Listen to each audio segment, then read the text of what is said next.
for all to see. Then switch it up and treat me right. You promise sun, but you bring rain. I still love what you do to me. The highest highs, the lowest lows. You take me to every extreme. Can't get enough, please let me be. But I love what you do to me.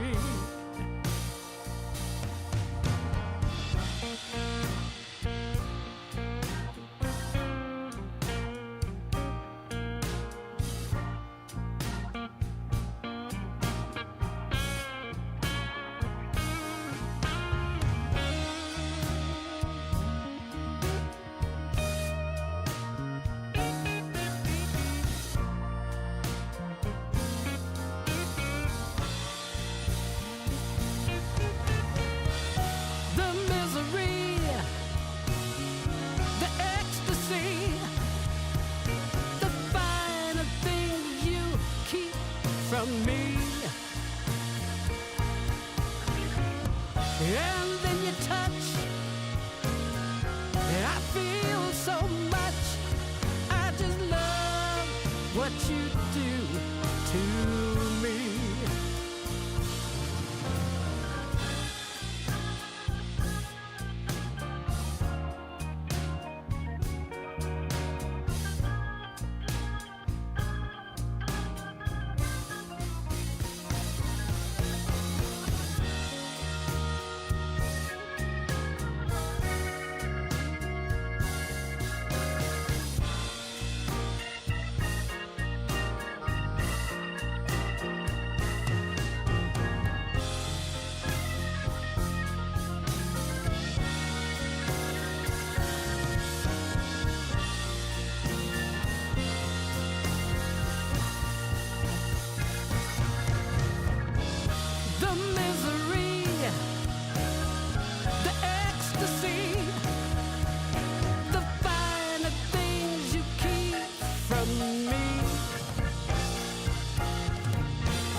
And then you touch, I feel so much.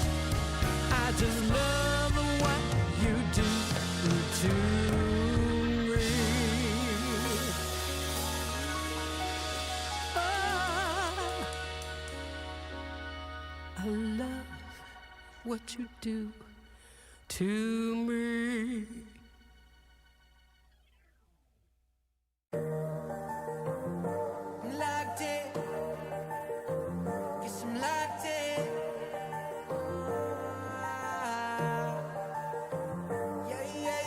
Looking for a piece of mind. I've been trying to redefine life. I can see the signs, world is gonna see me shine. Fighting for my soul's sake, whipping fast, no brakes. Nothing's ever been a waste. Now that I've been wide awake, Luke's trying to pull me back in. I was stuck for a minute and forgot the passion. Since the lights turned on, it's been camera action, and you start to see it all like a chain reaction. Watch it happen, yeah. Swear that I'ma find my way. Past been gone, I'ma watch it all fade. Whoa, guess I'm going MIA from everybody's problems. Oh, guess I'm locked in, guess I'm locked in. I got this, and it's on my soul. Guess I'm locked in, guess I'm locked in. I got this, and that's on my soul. Time's moving, I've been losing track of where I've been. Had to quiet all the voices living in my head. I see the riches of the world, I'm not impressed. Know that I'm far from perfect, but trying my best. Looking up to the sky, feeling grateful. Boy, I had to walk away from the fake road. Can't believe I'm still here on my way to find out the truth. Swear that I'ma find my way.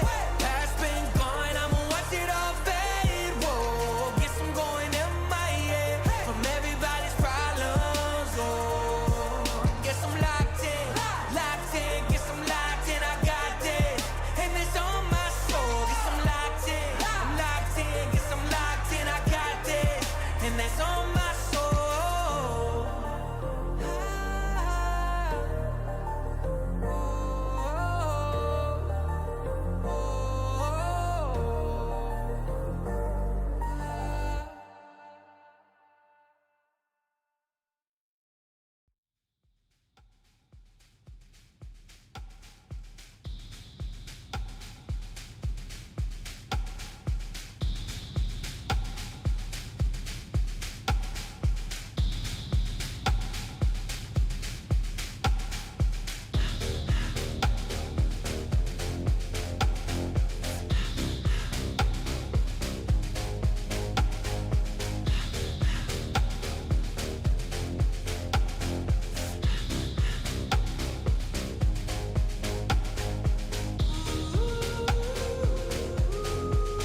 wish I could give you up, but you're my new favorite drug. Enter into my blood, run with my toxic love. Look how you make me happy. You take a hold of me.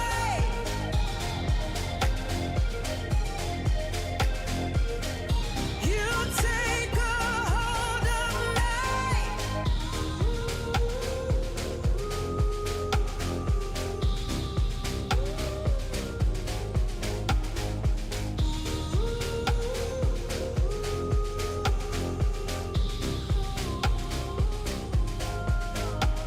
I wish I could give you up, but you're my new favorite drug.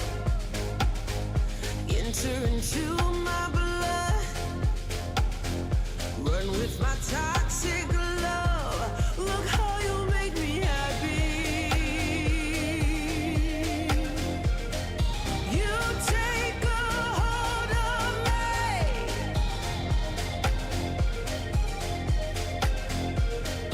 You take a hold of me.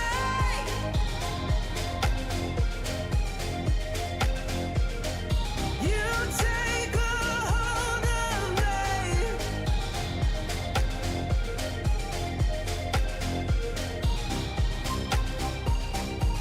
Look how you make me.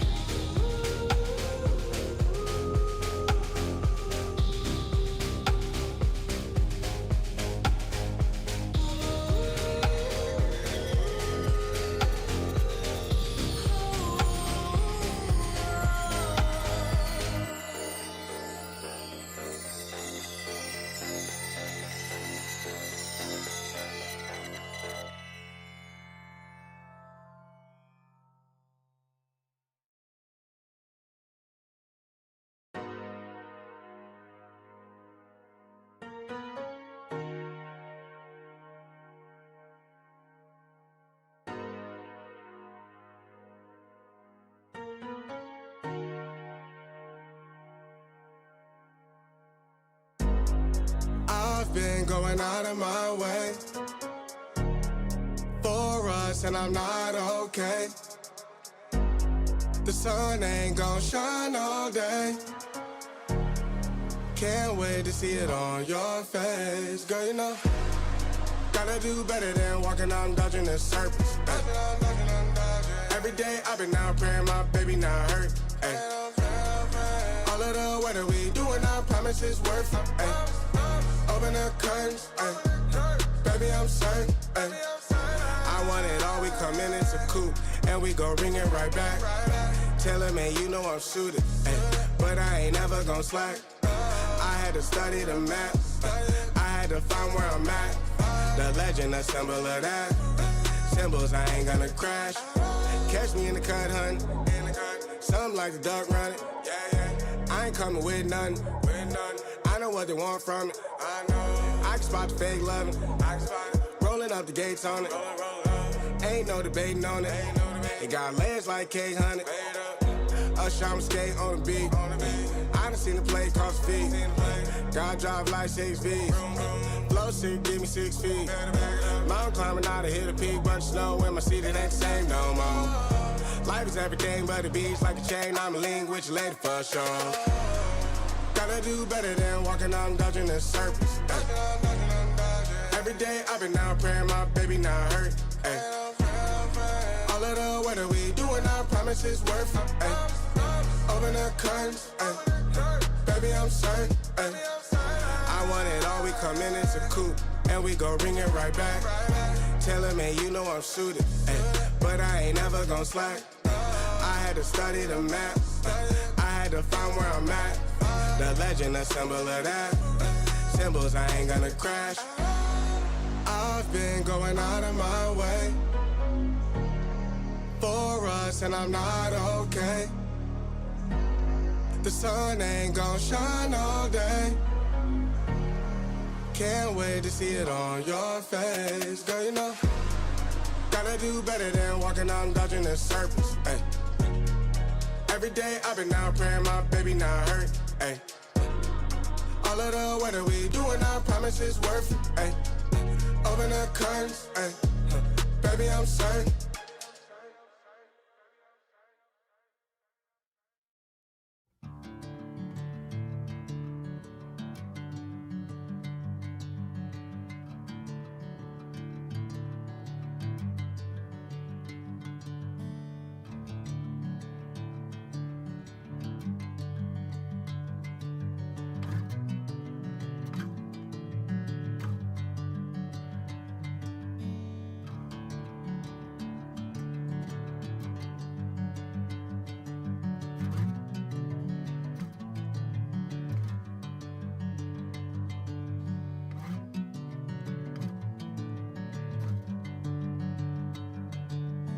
Bring me into golden sunlight. If I'm going with you, I know we'll get to the other side. Sinking in, I know this feels right. Catching a breeze, love moving through me like a wildfire, like a wildfire.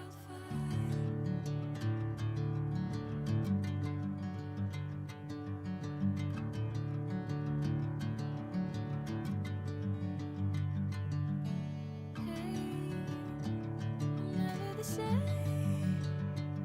Whenever you're calling my name, I'm taking my sweet time. Hey, whatever the plan, I know I'm holding the best of me out of my hand. I know you always understand.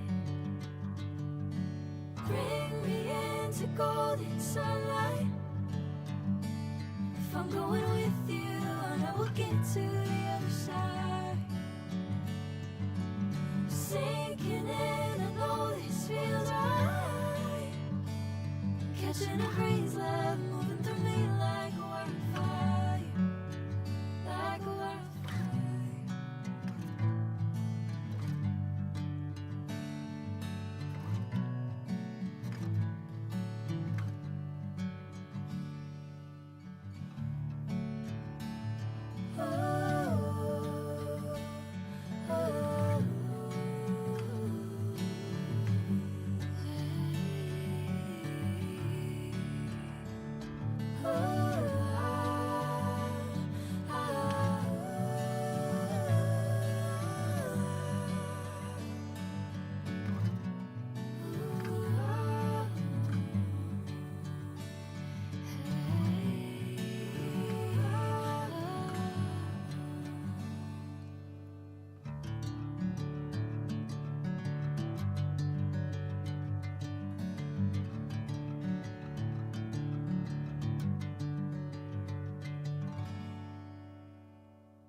.39. As yesterday we had ourselves the first day of the tournament, and that was chaotic because we had picked like the hottest day this year, at least where I live, to do it.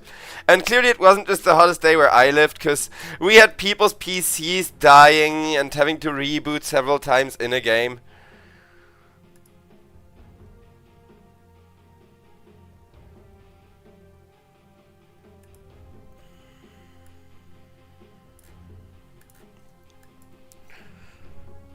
Envision, though.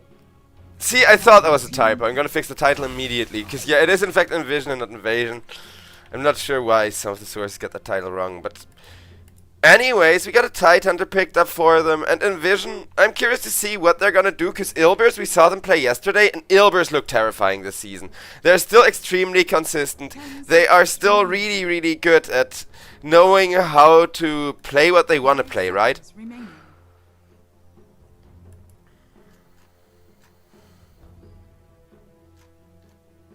Dire team ban. I speak for the trees.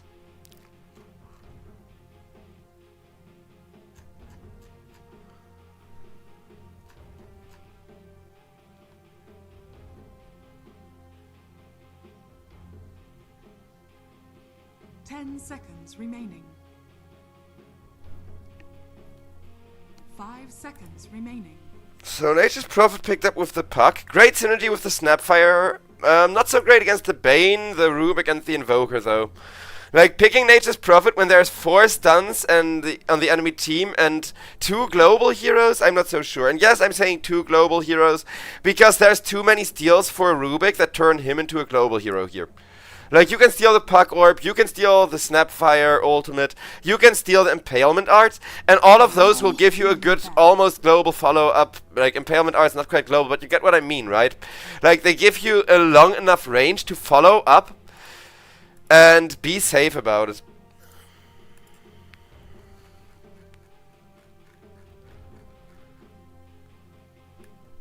Seconds remaining. 5 seconds remaining.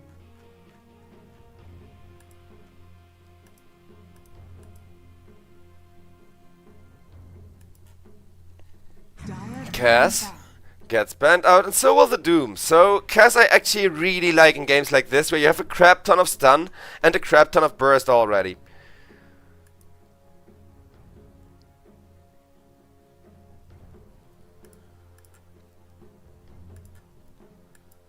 Seconds remaining. 5 seconds remaining.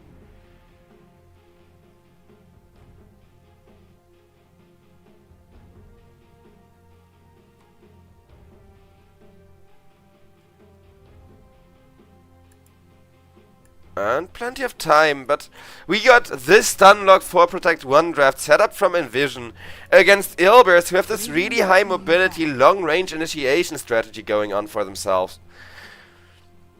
So I do think that this far Envision should be slightly favored, but they can completely shut themselves down, right? If they like fumble the carry pick here, because the carry is such a big component you're gonna play for Protect 1. Remaining. 5 seconds remaining.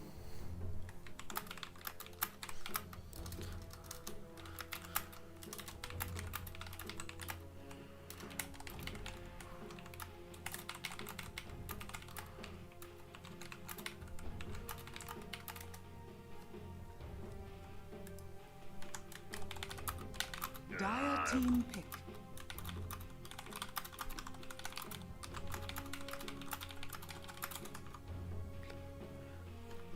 And Tusk is getting banned out as well. Also, chat, am I the only one that's so happy that's finally starting to cool off a little bit? Because yesterday has been the hottest day that we have had in like 4 or 5 years, and it's finally cooling off where I live, just a little. Like, we've had the first rain in 2 weeks, but it's already a noticeable difference.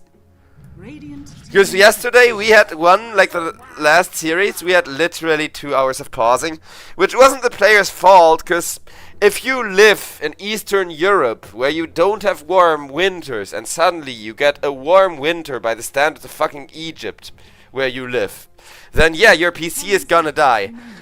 But that made things very, very difficult, let's just say. So hopefully things today are gonna involve a lot less pausing as Ilbirs. I mean, I don't love their draft, but I did praise their consistency. And I know Bristleback together with 423 Nature's Prophet, this is consistent. This is a combo that can always push. You can always kind of take those middle team fights. And yes, I specifically mentioning middle because you want the chaotic team fights. You want the no man's land team fights. You want to take triangles. You want to take mid team fights rather than going for the pickoffs, rather than fighting in people's jungles or on the lane. Because, well, for most teams, those fights are more chaotic and are more of a disadvantage unless it's an AoE draft. With a Bristleback, with a Nature's Prophet and a Puck, controlling the enemy up in those kind of difficult to fight in positions, like the mid-river, like, what else? Roche Pits for sure. Any of those kind of difficult to fight in terrains are gonna favor Ilbirs so much. In Vision, however, they will pick Askless, the Terrorblade. So a really good amount of damage output coming through, a really good 4.1 hero. I'm not sure how relevant Terrorblade is. He's been losing some favor. People have been picking him less. But I think that's mostly because other illusion heroes are a thing again. Like, I don't think Terrorblade has gotten that much worse. It's that Phantom Lancer has gotten that much better, right? So now you have an alternative if you're thinking, hey, we need illusions here. And you can think, hey, am I going to pick the Terrorblade or the Phantom Lancer?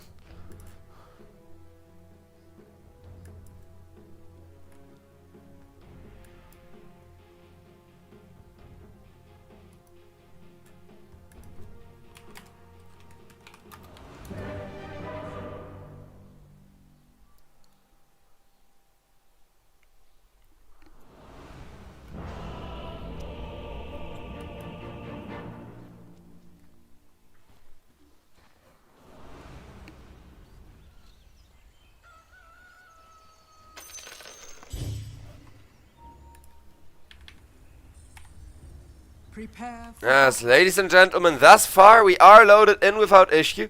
That's a good and promising sign.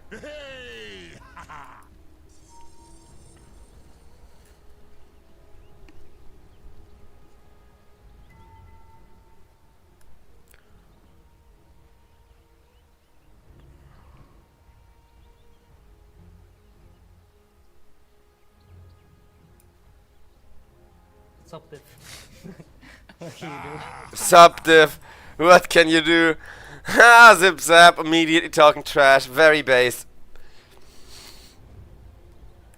Honestly, though, I've said that exact thing yesterday as well, because yesterday there was one game where, like, both teams would just immediately have all of their supports die before the cores are even losing any significant amount of health.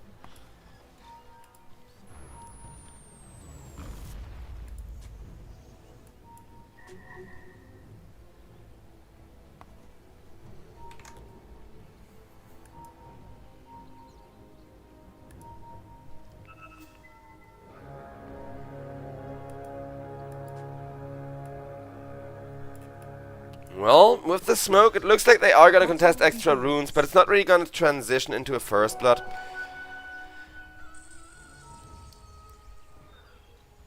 So one additional rune being secured by Envision. And keep in mind, because right now all of the team logos are going to be broken. Envision are on the Dire, if I'm not mistaken. On the Radiant, I mean, if I'm not mistaken. And on the Dire, yeah, okay. So on the Dire, once again, we have Ilbirs, and on the Radiant, we have Envision. And Envision, they're already suffering a decent bit. But right now, all the teams that have, like, non-broken team logos are currently playing in TI, right?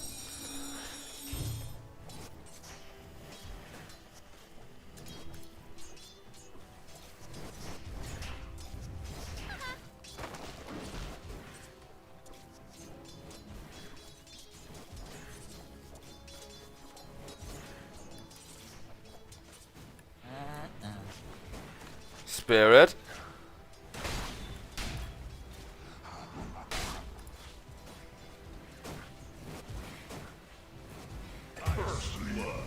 Will get taken down by Imp. Imp, that fairy fire. As well as the stick being used, making it look very easy. Punlo is immediately going to give him return tip, while it looks like 4-3 wants to continue being annoying, but Enclave manages to escape the creep block.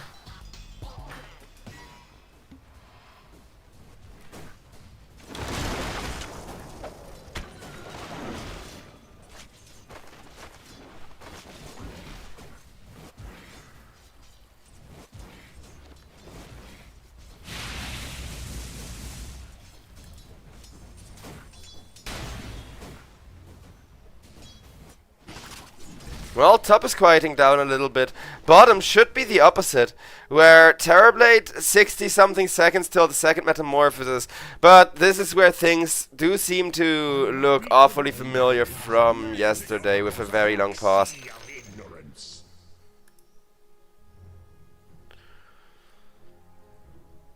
Gotta love those pause days.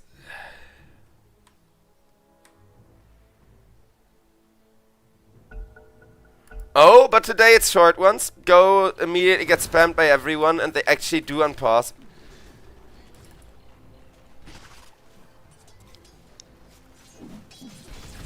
Actually promising.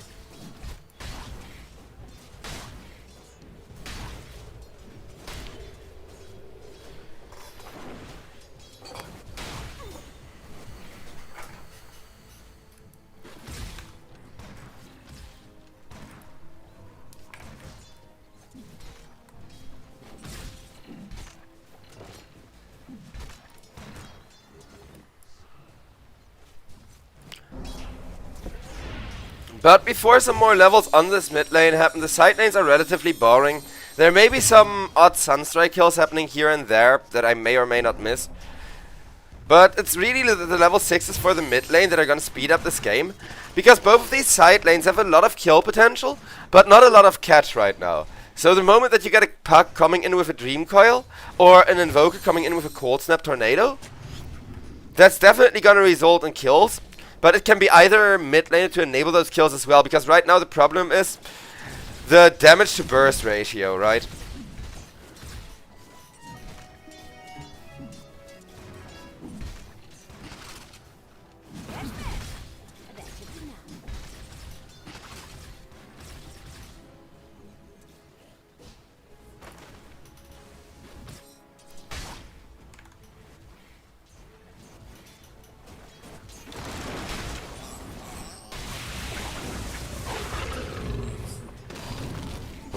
The blood grenade almost leads to Tidehunter dying, but almost is also how Imp is gonna survive. With just a tiny sliver of HP, both of them are gonna get away.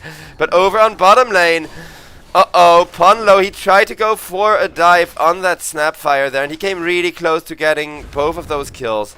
But Terrorblade, he immediately pressed that second Metamorphosis, having held it ready for just this scenario, and at least gets one return kill out of that.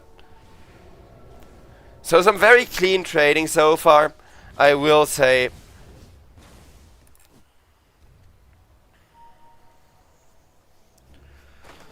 But in Vision, they don't need clean trades. They need a way that their team can win teamfights 4v5. And I think the easiest way to do so is get this Invoker really fat. Zen is in a little bit of a man fight with the Puck Neat. Oof. That hurt. He's gonna be fine, but man oh man. Do not underestimate those Sunstrikes.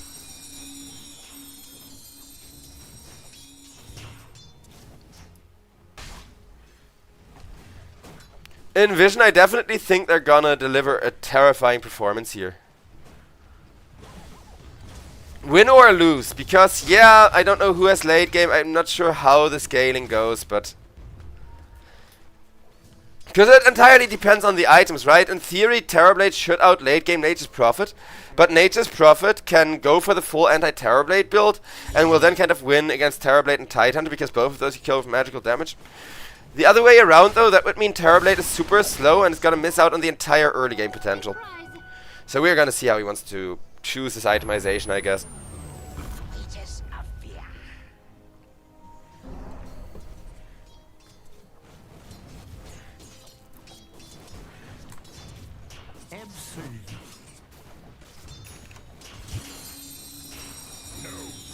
No! But Puck just said yes.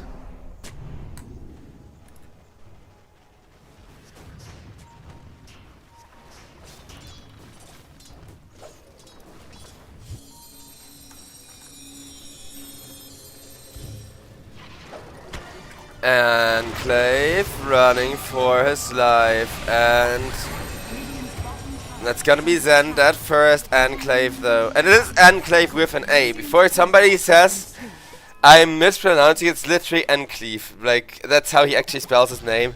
But it is a reference to the Fallout Enclave, so Enclave it is.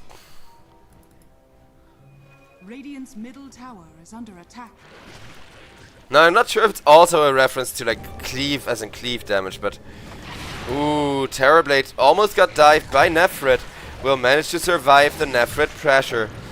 However, in Vision they're already 3,000 behind at just 6 minutes, and they are gonna feed another return kill over on bottom lane, where Terrorblade, staying alive really well, may even get a return kill for his efforts, but as much as Imp may want that kill, the Jukes, Asclus, look at him go, he's even got a meta for it, but he will get Imp, he will even get the Sunder and turn around on Ponlo. Asclus, what a skilled player, 3 tips instantly. As they say, outplayed, calculated, that ultimate was 100% planned for. Well, I sure hope it was, because once again, this is the only lane that Envision are now winning, but they are winning one of these lanes, and they are trying to get more kills out of it, so that's gonna be Terrorblade instantly given a dominating streak.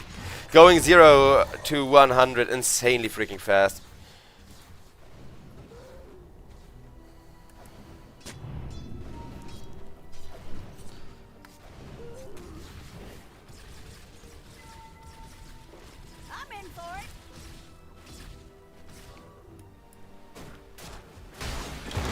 Spirit gets caught, will be killed off. 4-3, his first kill of the game, though he has been harvesting a lot of assists.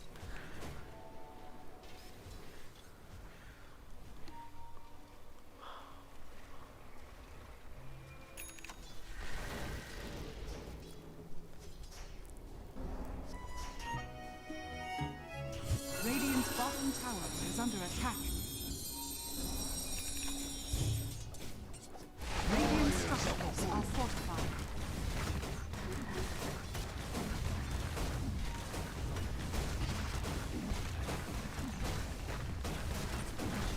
Radiant's bottom tower is Bottom under tier 1 is gonna go down, and that is gonna be Zip Zap. Also dying to him.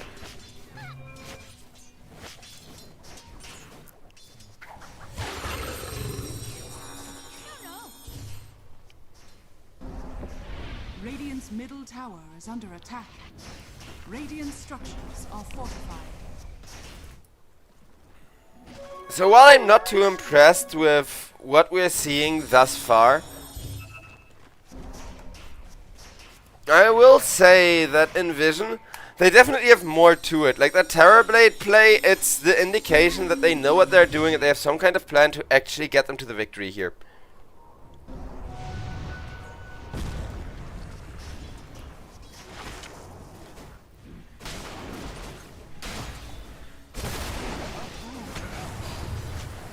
Dire's top tower is under Spirit runs for his life, but will get caught by 3 people. Warcraft 3 style body blocking for an additional kill there. Ilbirs, they are going to be able to go really aggressive very soon if this Terrorblade isn't able to carry. Because somebody in chat is saying like 0 damage for Envision, and I wouldn't say 0 damage for Envision, because they do have this Terrorblade, but all of their damage does come from one hero, as we're now gonna see the rest of Envision once again run for their lives, but Puck is just casually gonna tower dive them. Tidehunter comes in, avoids the percentage-based damage, a huge return kill as Terrorblade presses the Metamorphosis, saves his Bane by doing so, and even kills off the Nature's Prophet. Radiant's courier has been killed.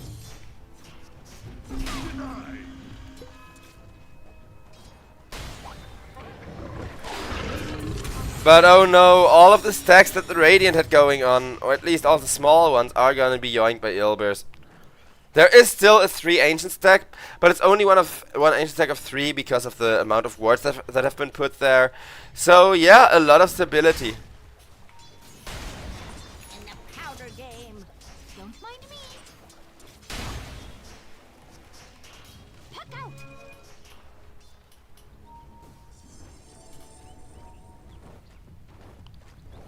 Dire are scanning. Spirit needs to make sure he gets the rest of those stacks. Radiant's middle tower is under attack.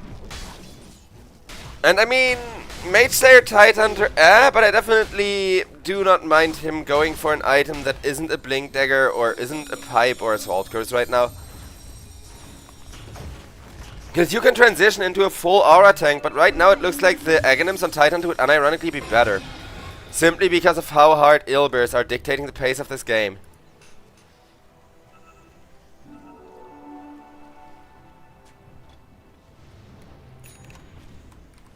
This ain't no hayride. Dire's middle tower. And bam! Zip Zap just obliterated with a bit of burst damage from the pack.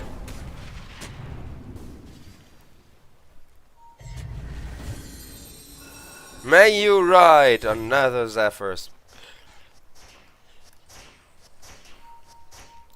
That's actually a really beautiful voice line too. Because if you know Puck's lore, then you know that in Dota. So you know how the Dota universe is one of many like fractal ever resetting universes. And it's not just the anime that canonized that, like it's always been part of the Dota lore. It's just now that we know the War of the Ancient is part of the universe always resetting. And it's not that the War of the Ancient is directly happening outside of the universe always resetting, like a lot of people thought before the anime dropped. Oh, but we got ourselves some Mortimer's Kisses to try and actually initiate. They will be off the mark. Enclave will steal a nice Scatter Blast, but immediately die for it, as now Bane isolated with the Sprout as Nature's Prophet came in behind him. Imp still being kept alive with a sliver of HP. There is Terrorblade once more looking for that massive impact he has been having all game. But against an amplified damage rune and so much magical burst, I don't think it's safe. I think they need to be very careful as their tower has now fallen as well. Ilbirs absolutely dominating this game number 1 now, but until you either get to the late game or kill this Nature's Prophet a few times.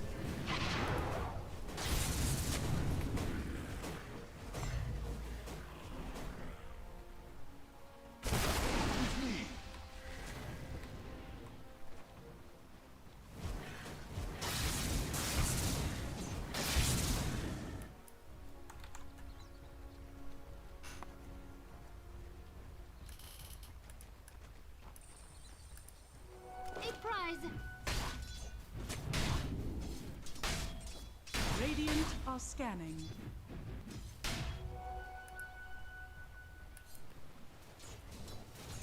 I will respect how, at the very least, everybody from Envision makes sure to kind of keep giving Vision and Split pushing out lanes. They are getting an okay amount of resources from the map.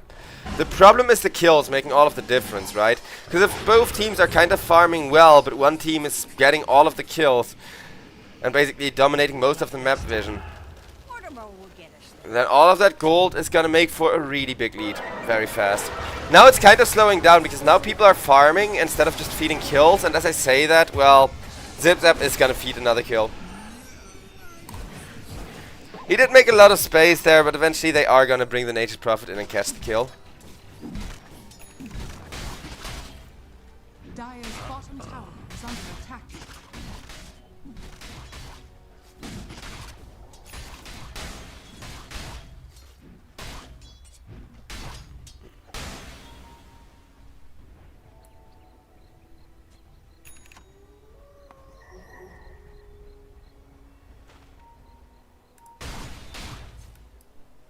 Dire's middle tower is under attack. Ilbirs, they have another Mortimer's Kisses and they ping around top. So I do think that they may want to group up for a smoke or something. The tools are there, the big combo especially.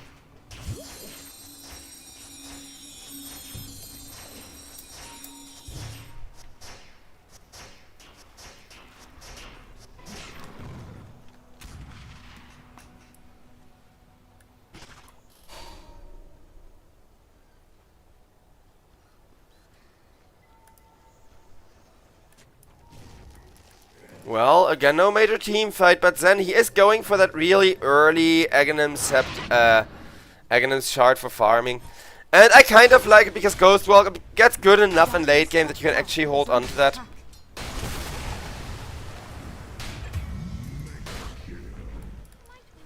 Zip Zap also goes down over on the mid lane.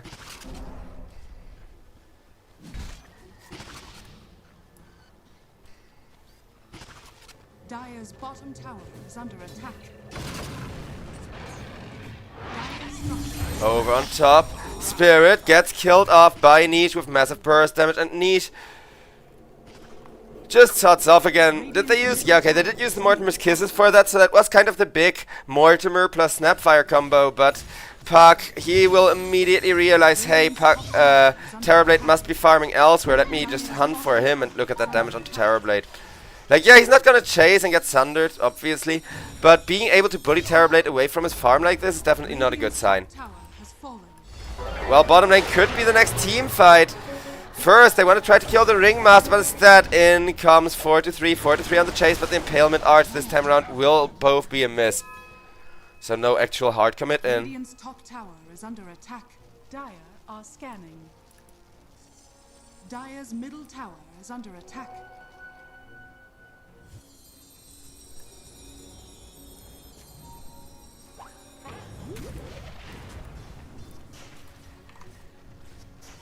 Radiant are scanning. Dire's middle tower is under attack. Come, come. Dire's middle tower has fallen. Invo just kind of pushed out the middle tower. Ilbirs. I think they realized that everybody went back in time because they do still have really good map coverage. Like, seeing that this entire portion of the map is empty, seeing the triangle get dewarded just like a half a minute ago. It's all the info you need, but Nefrit, he did not get the memo. Oh no. Bristleback, he actually gets himself out of position once, and being out of position once is a complete death sentence for not just the Bristleback, but 4 of his 5 teammates. Almost a team wipe just from a good Metamorphosis press. And that's why I still have some faith in this Terrorblade, because even though the win rate was looking kinda rough, it's now back to a 50-50. And in Vision, they definitely seem confident in what they're doing.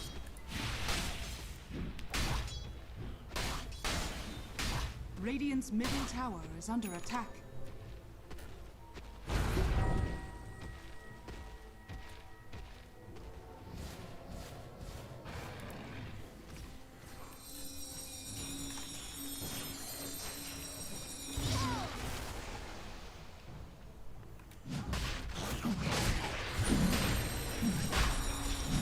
Roshan.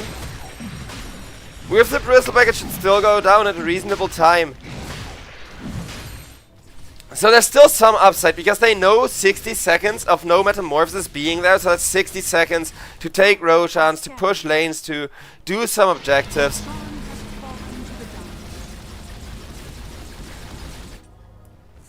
Four to 3 will be given the Aegis, so that next team fight he is not gonna be in as bad of a position as he was just now. Zip Zap. My friend, you're dead. Nature's Prophet made sure to position the Sprout accordingly to guarantee a kill on the Bane, and yeah.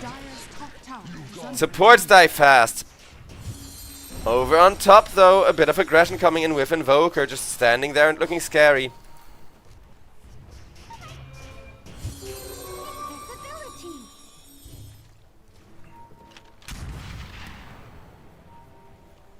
Pull roots and run. Niche. Tries to go for Invoker, and Invoker does a little bit of running, but Mortimer's Kisses are so strong this patch. Zen, I think he knows that he's dead anyways there, but his Terrorblade was sitting behind him. So Invoker, the reason, like before people say, oh, 3-2-2, oh, look at Invoker dying intentionally throwing. The reason why he dies intentionally there is if he walks a little bit too close to his Terrorblade, then his Terrorblade would die. Hunting bounties.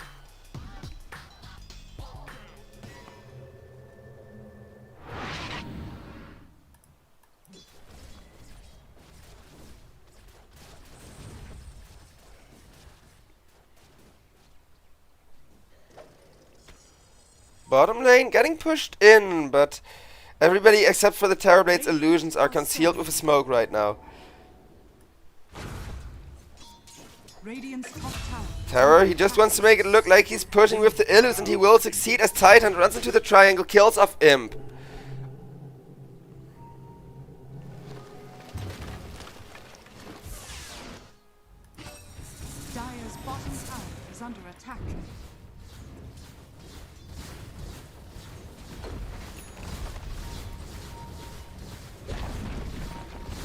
bottom tower has fallen. Pawn low, killed off by Zen on the Invoker. Dire's bottom tower is under attack.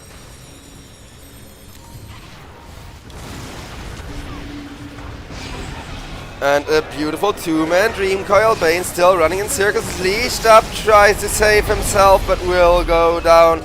Terrorblade wants to TP out as well, but he will die. And with Terrorblade dead, this fight just went from okay to turning into a disaster. Because there was no Snapfire ultimates, there was no Mortimer's Kisses. Half of the damage was missing from Ilbirs. But they only need half of their damage with how much lockdown they have. If the enemy gets Dream Coiled and stun locked for ages, you have plenty time to kill them off. And don't need Mortimer to do the job for you. I do love Mortimer though, he's such a cute boy. As for Terrorblade, his Manta style timing was excellent, but I don't know, it feels like he needs so much in terms of money and tempo.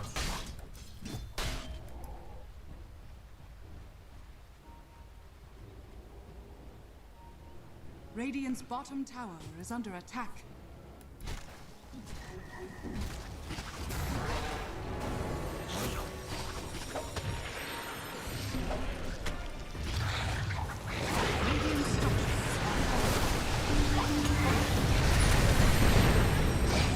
Ooh, Invoker. He will actually be saved thanks to the Rubik and the Terrorblade.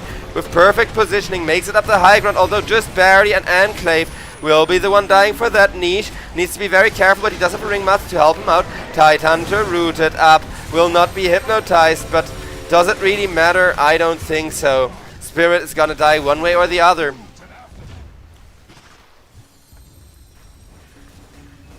Radiant's bottom tower is under attack.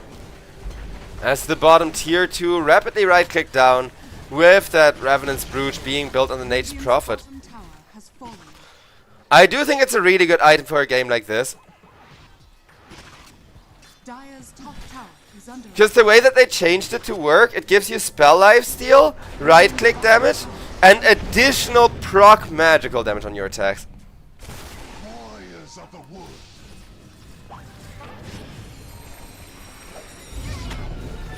Zip zap, uh-oh. Bane, he's so unlucky with these amplified damage runes, because once again he's about to die to a Puck, just because Puck got the right rune for the job, but maybe not, as Ringmaster instead goes down to Terrorblade, and it's once again the Terrorblade, managing to just barely make the edge there.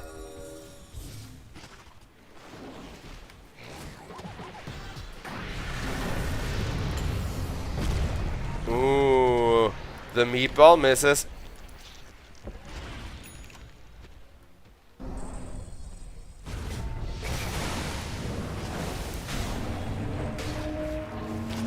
Bristleback.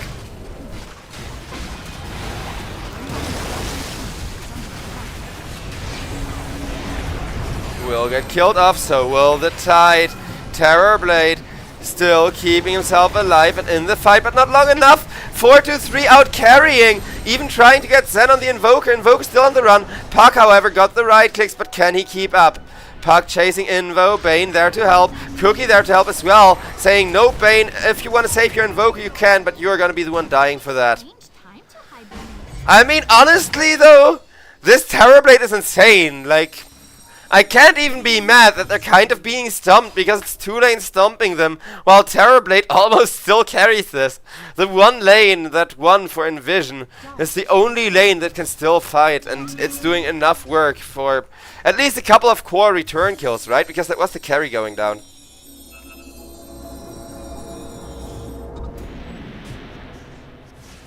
Radiant's middle tower is under attack.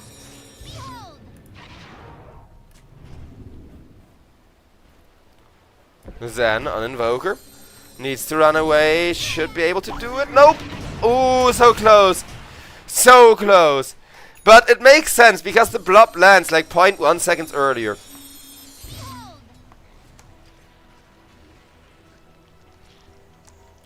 That should help. Oh, it does save. It does actually save. So the Cookie has a 1200 projectile speed. And that of the Mortimer's Kisses, if I'm not mistaken, it's 1000 once they speed up, so... The fire on the cookie is a lot faster than the stun on the cookie is what I'm trying to say. Because that's why the teleport worked out there.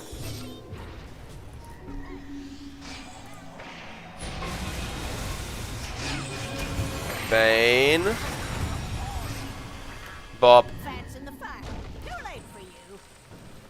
Because, yeah, knowing the Metamorphosis is down, everybody from Ilbirs will come in, hunt down both of those supports. And to be fair, that was the voice line that we were given at the very start of the series, where it was like, support difference, what can you do?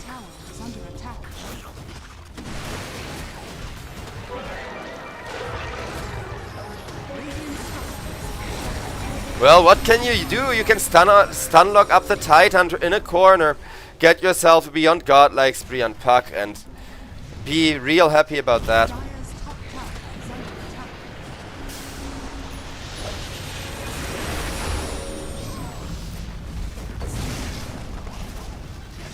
Ooh, Bristleback, yet a Lotus Orb, cancelling the Bane ultimate.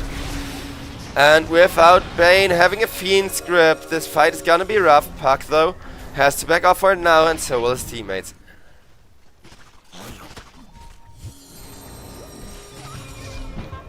I'm not sure if they didn't see that split-second Fiend's Grip instantly getting cancelled by the Lotus Orb.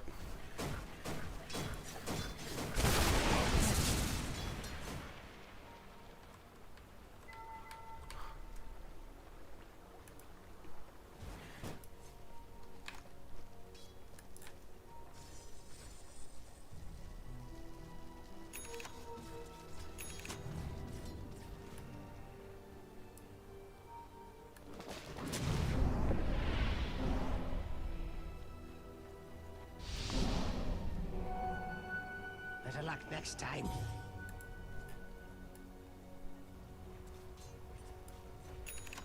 16k of gold.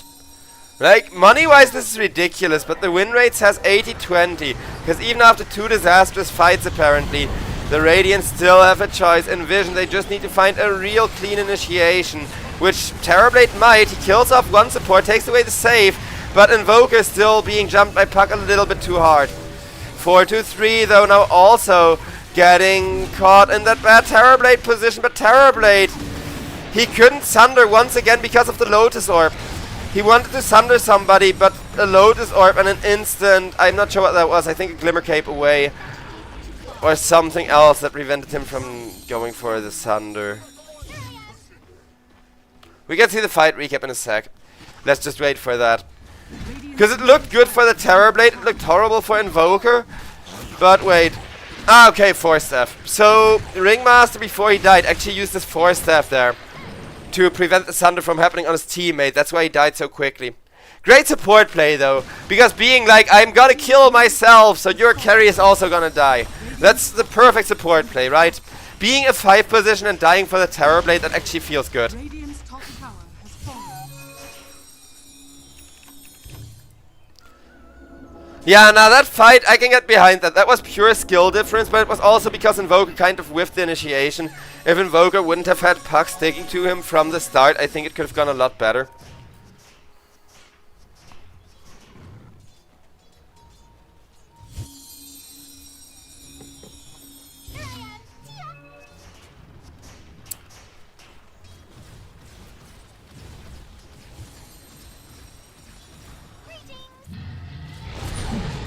Roshan.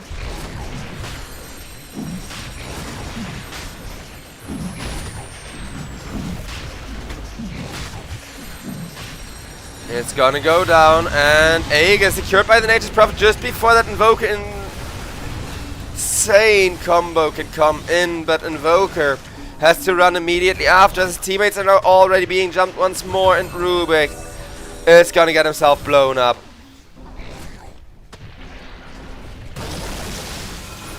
Tidehunter jumps in for more. Puck though kept safe for the time being, as we're gonna see the first buybacks fly out from both sides, meaning after this fight it's probably gonna be over. Invoker is dead for 80, Terrorblade is dead for 60. It may be over just with that, as Tidehunter really wants one return kill on Imp. May as well be able to get that, but it doesn't look like it actually. 4-2-3 finishes the job. Gem hits the floor, and yeah. Bane, he actually shows himself trying to D-push. Immediately dies for that as well.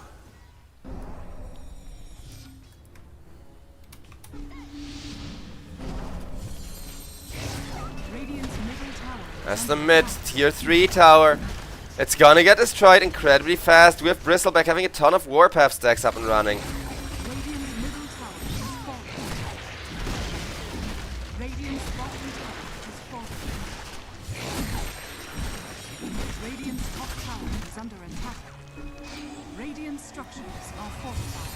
As Invoker will get blown up, the Shiva's Guard connecting causes him to absolutely perish.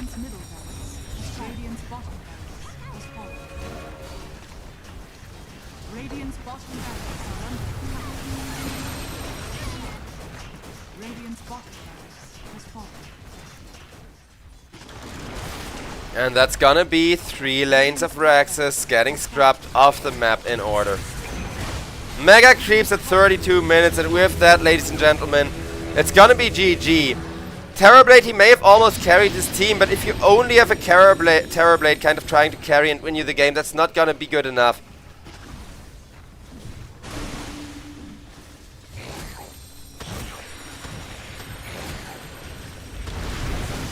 Nature's Prophet comes in for the man fight. A nice Ringmaster ultimate to help him out. A nice Dream Coil as well, but Nature's Prophet is still gonna go down because Terrorblade is just that fat. Sunder on his own ally will keep the Terrorblade in the team fight. Tidehunter gets a nice ultimate, but the double cookie is too strong. Snapfire saved by the Ringmaster's Force Staff. He's trying to save for some more with evasion, but he's gonna take out to the Cloak of Flame and the Mage Slayer regardless.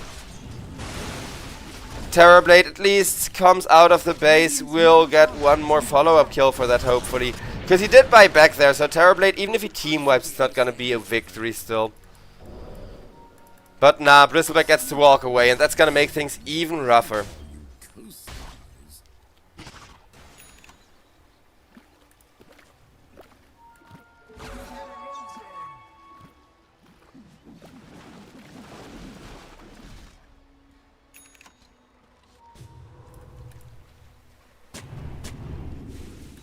While we wait for everybody to respawn, a lot of vision, a lot of map control is gonna be reclaimed by the Radiant.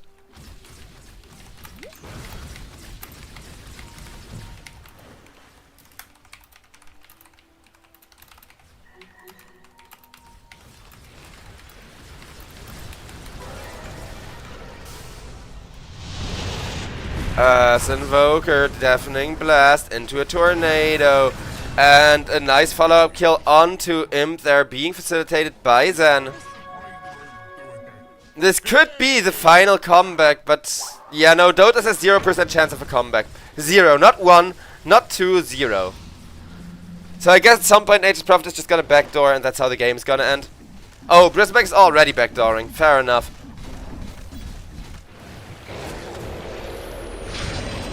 Well, Bane.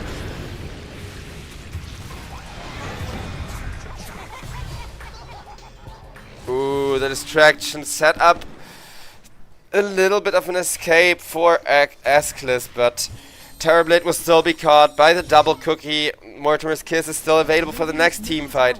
As the tier 4s, they're gonna die so quickly to Nature's Prophet, this is definitely gonna be GG's. Spirit, he's finally gonna admit it and put them in chat. Good game, well played indeed though. As so far, I'm really happy with the groups this season. The group stages are being exciting, and they delivered more than what I thought.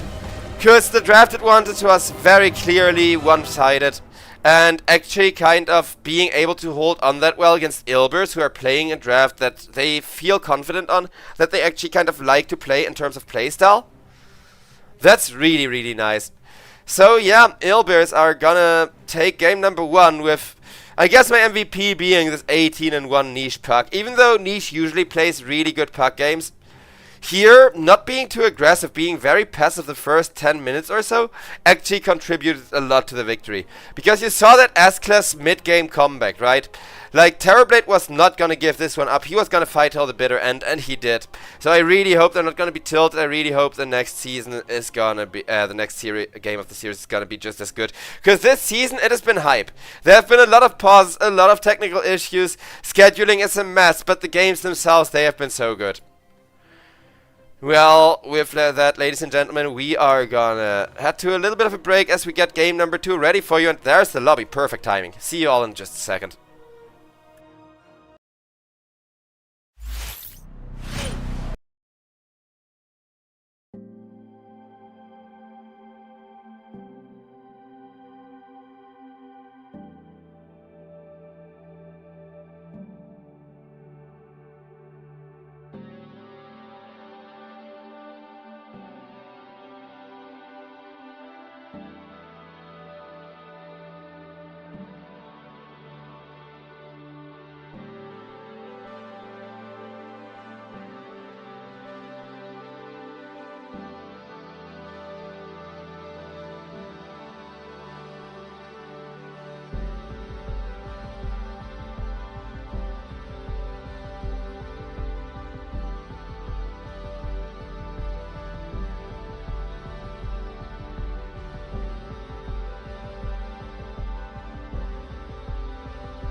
Say it louder, say it louder.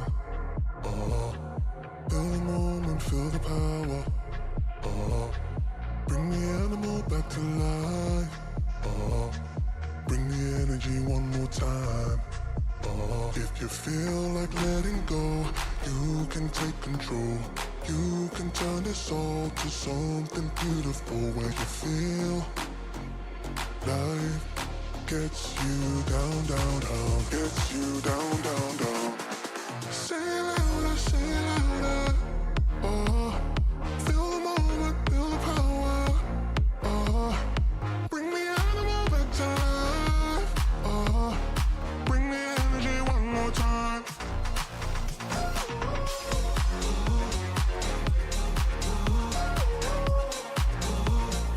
Bring the energy one more time.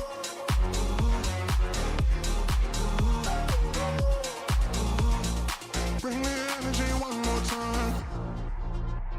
Say it louder, say it louder. You're the question, you're the answer. Bring the animal back to life. Bring the energy one more time. If you feel like letting go, you can take control. You can turn this all to something beautiful where you feel life gets you down, down, down, gets you down, down, down. Say it louder, say it louder. Feel the moment, feel the power. Bring the animal back to life. Bring the energy one more time.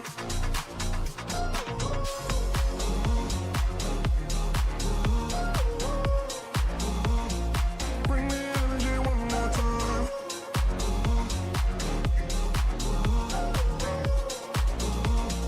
Bring the energy one more time.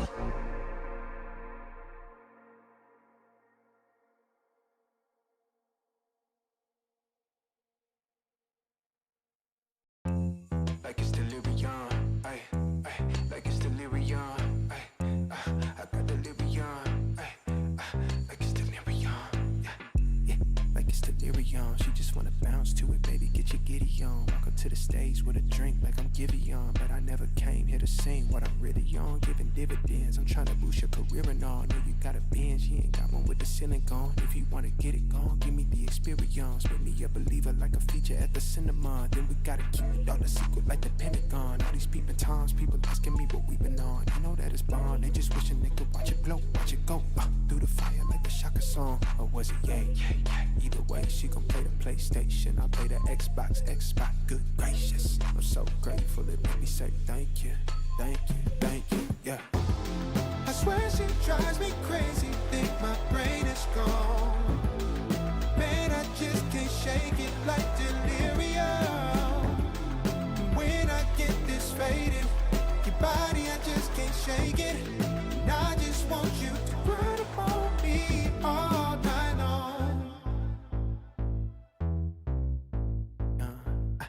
Yeah, like it's delirium. She just wanna bounce to it, baby, get your giddy on. Walk up to the stage with a drink like I'm Givy on, but I never came here to sing what I'm really on. Giving dividends, I'm trying to boost your career and all. Know you got a binge, you ain't got one with the ceiling gone. If you wanna get it gone, give me the experience. Make me a believer like a feature at the cinema. Then we gotta keep it all a secret like the Pentagon. All these peeping times, people asking me what we been on. You know that it's bond, they just wishing they could watch it blow, watch it go through the fire like the Shaka song. Ay, through the fire like a Shaka song. Ay, through the fire like I'm taking off. Like a rocket, I got wishes in my pocket. I can grant a couple things, girl, that really ain't no problem. Cause you I swear she drives me crazy, think my brain is gone. Man, I just can't shake it like delirium. And when I get this faded, your body, I just can't shake it. And I just want you to run upon me all night long. Like it's delirium, ay, ay, like it's delirium, ay, I got delirium, ay, like it's delirium, yeah, like it's delirium, ay, like it's delirium, ay, I got delirium, like it's delirium.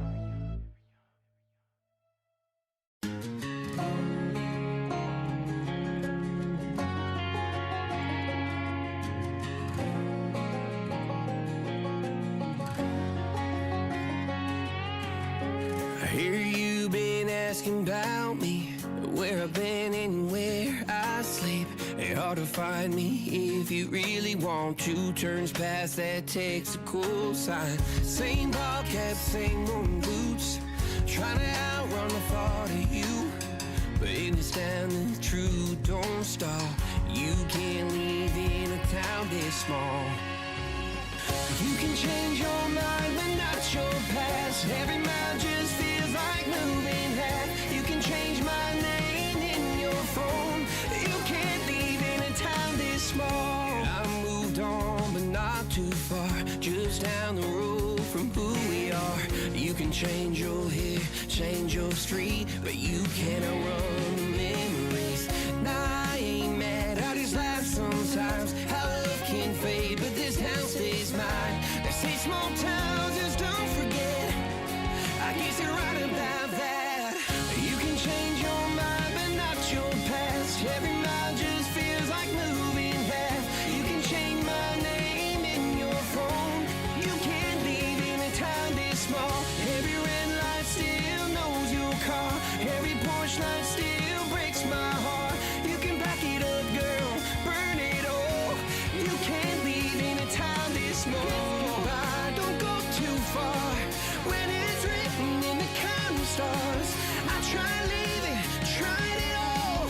You can't leave in a town this small. Yeah. Ooh.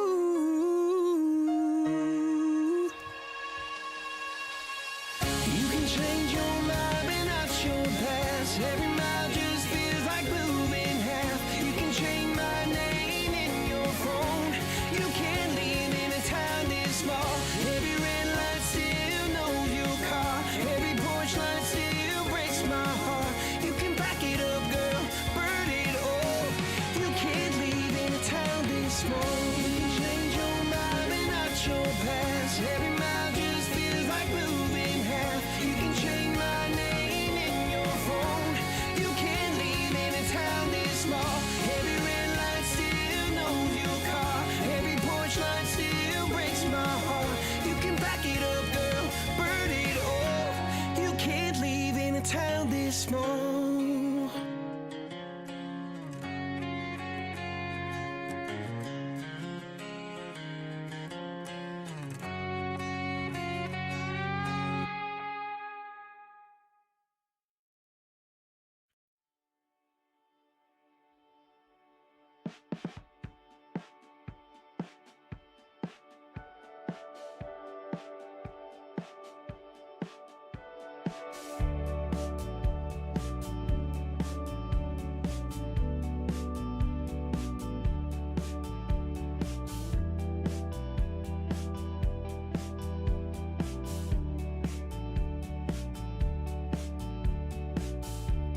So in this life, don't you try to move too fast, or the good times will roll by. So don't just slip by. These days they will come and go. That's how you build a good life. One step, two steps, three, and it's over. 5 into 6 again. 7 steps, 8 steps, 9, and I'm older. Trying to figure out where I fit in. So hold yourself tight. Right, ladies and gentlemen, we are back once again. Second game of the first best of 3 of the day. As today is just 2 best of 3s, and we've already been having a lot less pauses per gameplay than yesterday. I really hope it stays that way, but the heatwave is kind of cooling off, so PCs across Europe should stop dying today.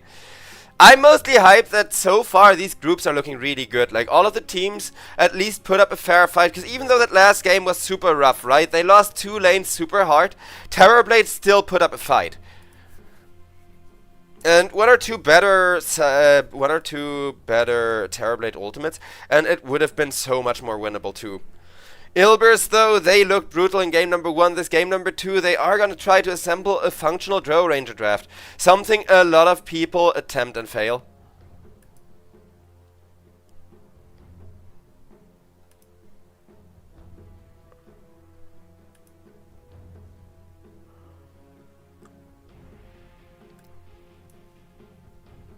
Dire team ban. Invoker. Invo picked up as a response. I don't like Invo against the Viper, but he's great against the Clockwork, he's great against the Drow Ranger, not so much with the Ringmaster, huh. Maybe they pick him up for an Alacrity synergy, because with either an Alacrity or a Cataclysm synergy, I think this Invoker pick is actually really good. 5 seconds remaining. Like, you just need either one of those two to be added to the mix, basically, right?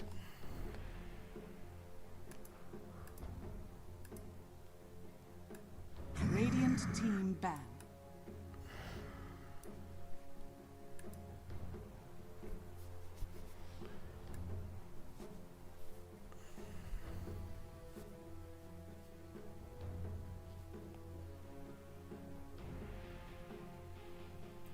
Ten seconds remaining. 5 seconds remaining. Well, with the Doom Band makes sense. You want something that both disables a lot of targets and can take out the Drow Ranger. Like, actually taking her out as in she is no longer part of the team fight. So, Doom kind of checks both of those boxes. A bunch of other people do, because I could also see the Tidehunter, but Tidehunter is really weak against the Drow arrows. 10 seconds remaining. 5 seconds remaining.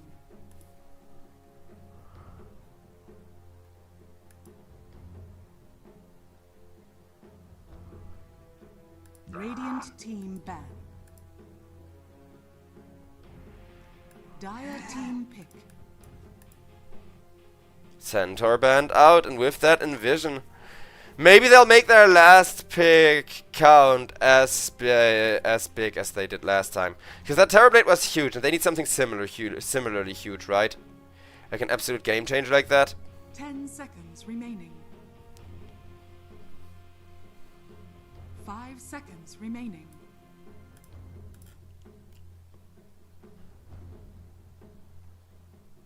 Radiant team pick.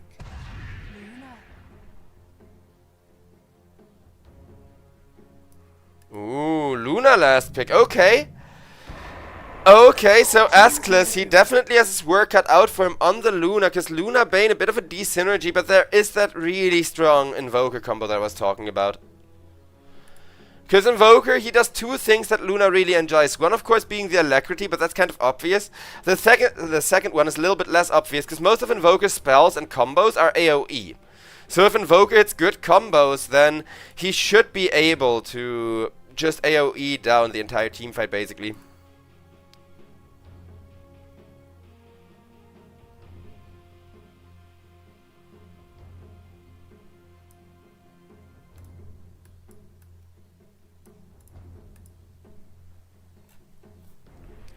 And with that, we're gonna go load in, but Nephrit, he is the perfect answer to a Luna, because reducing everybody's damage to counter out her aura is really freaking potent, right? Like, it takes away all of Luna's passive. That's kind of why she's allowed to be a carry in the first place. So at least one really good matchup. But we're gonna see how the laning stage goes, because a good lane is still essential. Last game, it was both the mid and the off lane that were absolutely stomping for Ilbirs, and it was the safe lane that was kind of looking shaky. This game around, a similar thing could work, but you gotta kill the Drow Ranger a lot if it's her support. Constantly tanking those deaths for her, that would get you punished real hard as well.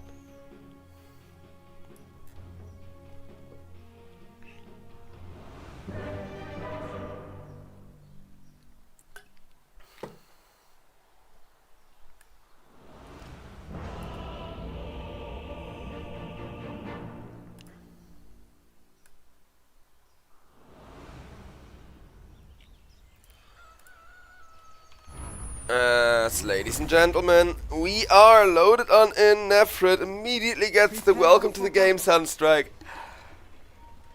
As Invoker welcomes them to the season 39 of the European Pro League, which I will admit they played absolutely amazing there.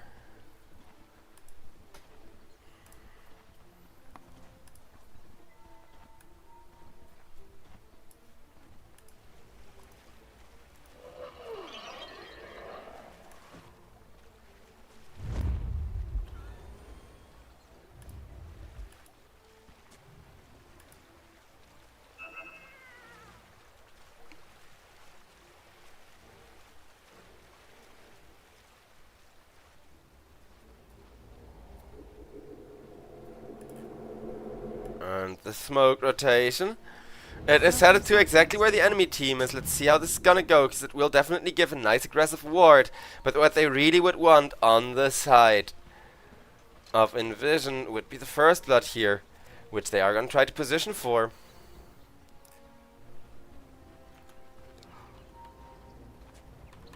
Slowly and carefully, kind of creeping in from behind. And there it is, 4-3, the worst possible target to be caught, because he will die so quickly that it's gonna be Zip Zap with the beautiful little first blood. Askell is also super happy with that, because all Luna needs to do now is go to the twin gate and you're in the lane home safe. Extremely good positioning, and definitely a huge start, putting Ilbirs into a rough position on this bottom lane, which Dawnbreaker immediately tries to capitalize on, but will not be able to find another hero, and this ward will kind of give them the info they need. Twin gate to the top will happen without issue for the Luna. And Luna Bane, again, Luna is not gonna have fun this lane, but with a Bane it should still be fine. Bane should be enough of a difference maker to kind of keep things even here.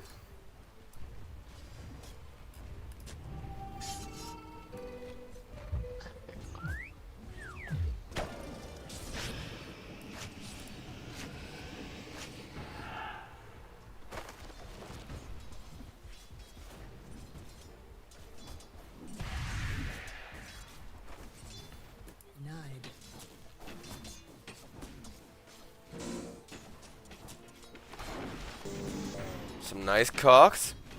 I mean, for Dawnbreaker, it's the kind of hero where mostly the mana burn is really gonna screw her over, and Dawnbreaker already got an enchanted mango to account for that. But again, you can kind of see why this bottom lane is gonna be really free for 4-3 the first couple of levels. Drow plus Clockwork, just a really good combo when it comes down to that aspect.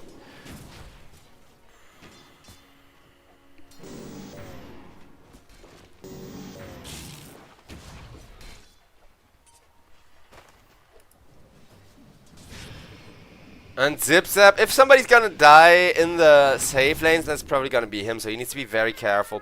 He will get his pull cam dewarded, but if Askell can keep his courier safe, that alone may be good enough.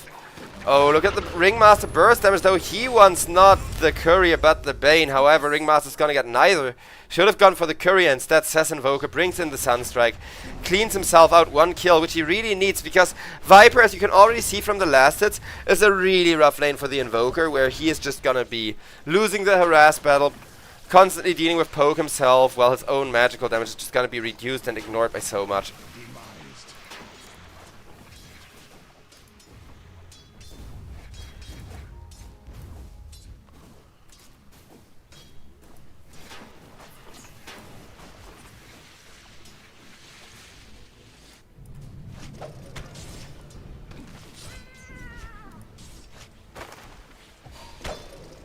Luna, blood grenaded, but thanks to that stick, or wand I guess, but less than 10 charges. So in my mind, like, that's one of those casters things. If somebody presses a wand, even though it's a wand, if it has like 10 or less charges, you call it a stick.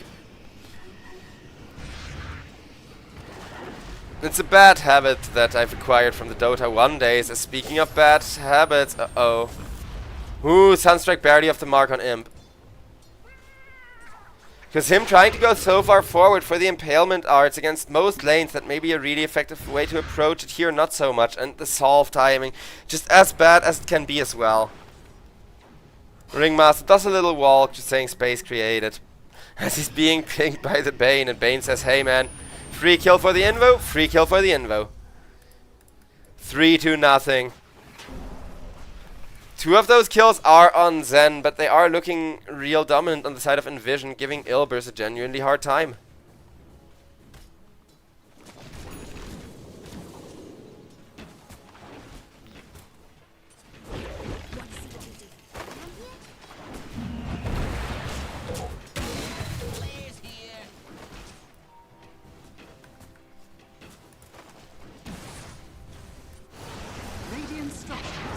Niche.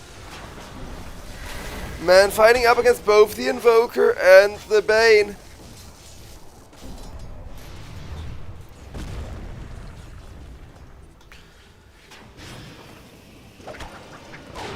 Though he wants to protect the rune, he fails to. But if Zip Zap dies for stealing the rune, that's still okay, I guess. Long range impalement art forcing him, of course. And he's gonna be dead, but he will die to Roshan at least. So a nice deny from the Bane. Much space created. And no return kill given up to the side of Ilbirs just yet. Ponlo, he's still gonna continue being real annoying with that mana drain, so his Drow Ranger can farm and get a good level 6 timing. 2 more levels and at least Drow is gonna have some damage. Askless though, just as expected, he's having an amazing time in the top lane. He's playing a really safe laning stage right now.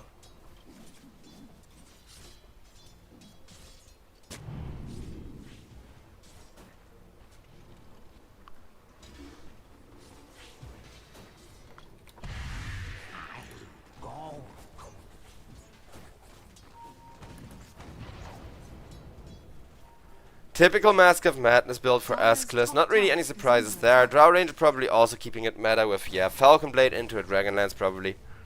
Radiant are scanning. Dire structures are fortified.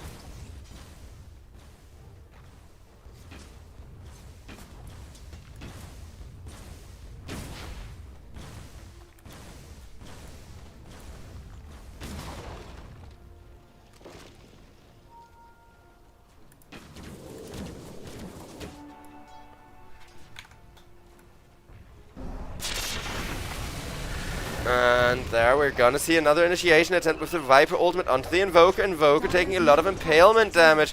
And Ringmaster from behind cutting him off. May have sacrificed his life to do so. But they should be able to get one out of this, right? Nope. Oh, that's rough. Ilbirs. I know they're playing this for the late game, but they are kind of giving up a few too many kills. Being behind is not an issue, but the enemy team getting fed is, right? Like, that's kind of what they're struggling with.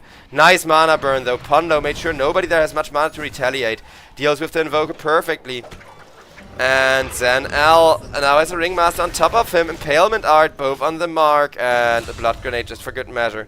Pondo is gonna take that kill. The first return kill. But just one return kill is all that's needed for Ilbirs. And Ilbirs are gonna be 60 to 40 favored. Simply because of how good Drow Ranger has been stalling at Drow. She's risking her life. 4-3 though is a professional. He knows what he's doing and he will secure that wisdom regardless. As everybody else teleports out.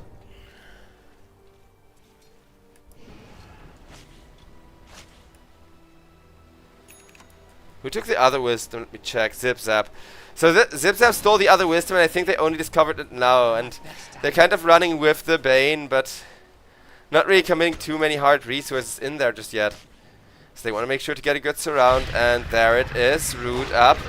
Making sure to keep Bane walking, but not deep enough into the pit. And they're literally just gonna leave Zip Zap be. Not worth focusing the Bane when it's gonna cost you money. Because money is the name of the game for Ilbirs who are trying to go for the late game. And they are printing a lot of money right now. So this is looking really good and stable for them. You're so nice.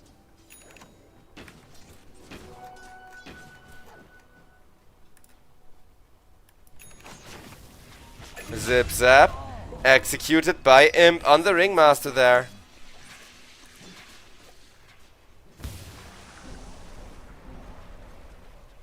Radiant's middle tower is under attack.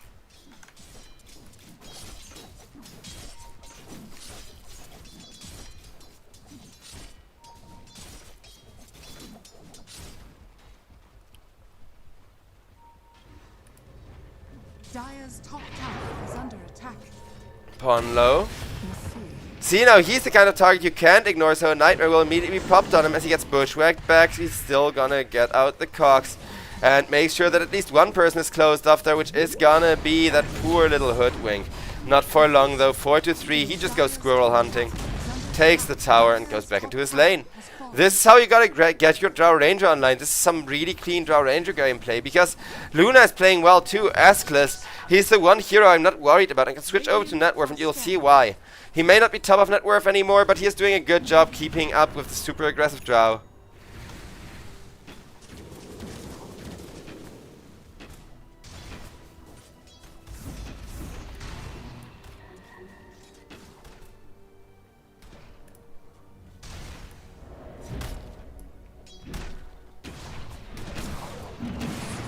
Dire's bottom tower is under attack. Spirit.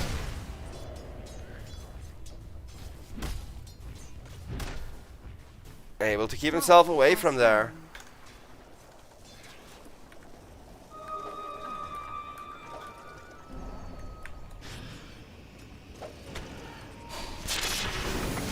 And there's gonna be Viper. Getting a perfect position for Drow Ranger to just go into melee range and kill two. Almost getting 3. Zip Zap still running. Are they even going to bother pursuing, or are they just going to try to hit him with the next rocket flare? Bane teleports out. Drow Ranger didn't see him in time, and yeah. 3 for nothing instead of 4 for nothing. Slight consolation, but this is what I was afraid of. This is why I was so happy when I saw the Luna lane do well and kind of dominate as far as that aspect of the map goes. Because the farm is still really good for Askless, like... He's getting some stacks, he's getting that entire cluster of jungle camps really efficiently.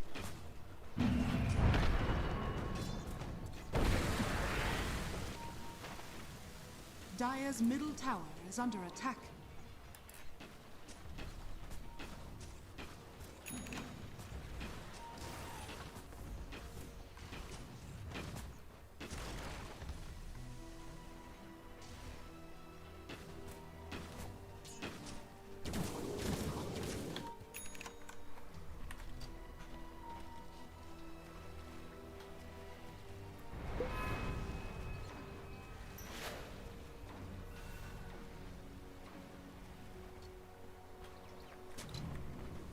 Dire's bottom tower is under attack. On bottom, another catch gets set up on the Dawnbreaker.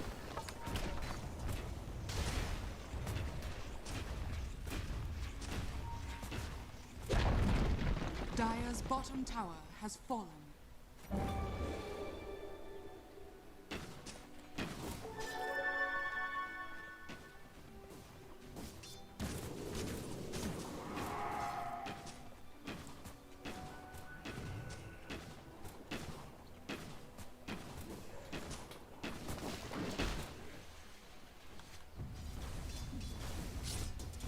Underlord rushing the early Aghanim Scepter, and everybody is back to farming for a little bit, so they have all the time in the world to approach this how they wanted to.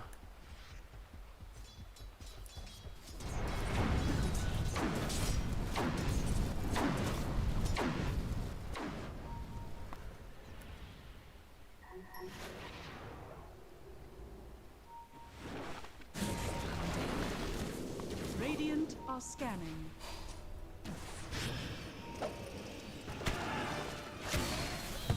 Zip Zap, once again making so much space, but once again also getting so impaled by the Ringmasters, just turning it into a good old show.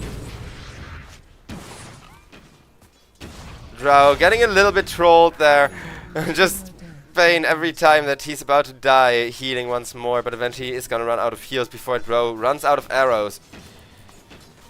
4-3. So it looks like a second item Manta style after the Dragonlance. Still very much the typical meta build here. I'm not too opposed. I mean, it works. Clockwork with the hookshot, a little bit off the mark, but good enough to get the Luna in a real bad predicament with the Viper ultimate and the Cox, and that's gonna be a dead Luna. Luna ultimate not doing enough work. This is gonna be a worse stump than game number 1 at this rate, because they're casually diving tier 2s and there's absolutely no damage to punish. Bane will go down, and 4-2-3. He was 1v2ing it there, and he will win the 1v2 easily. He's just that fat level 10 Drow Ranger. Ooh, almost got Sunstruck, but not quite. Courier has been killed. And 4-3 after that Sunstrike, he decides, you know what, screw it. I'm gonna go back to base, I'm gonna grab my item. More movement speed, more farm.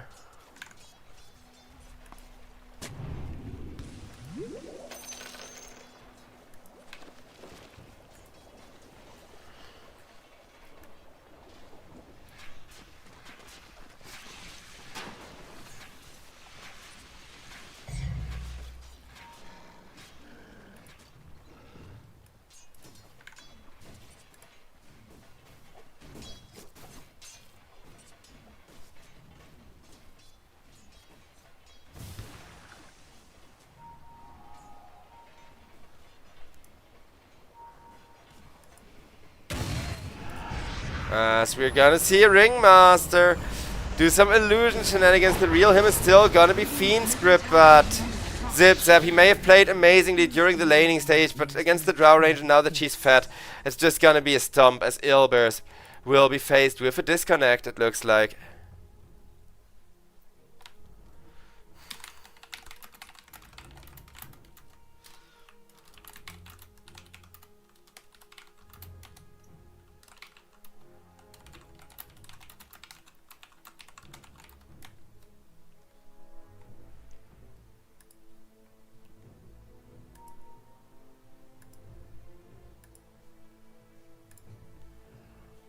Ping, pang, pong. Pings are flying. Pause is timing. I mean, this entire series has been nowhere near as bad as the better of the two series yesterday, which, don't get me wrong, yesterday the quality of the actual gameplay, the Dota itself was infinitely better, but the pause times were so horrible. Today, it's kind of a stump. Well, it's a really bad stump for the first game that we're seeing today, I'll be real with you.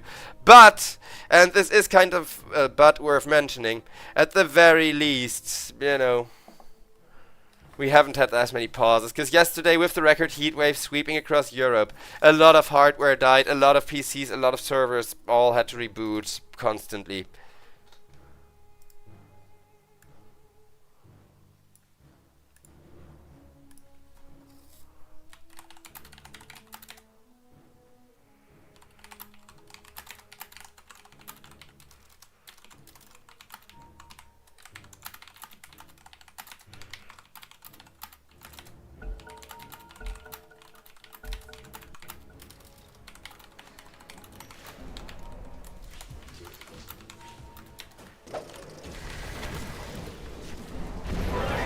As we're gonna see the execution on Invoker summarily finished. Luna teleporting out, but Underlord, he says nah. Nah, totally worth my ultimate to kill the enemy hard carry.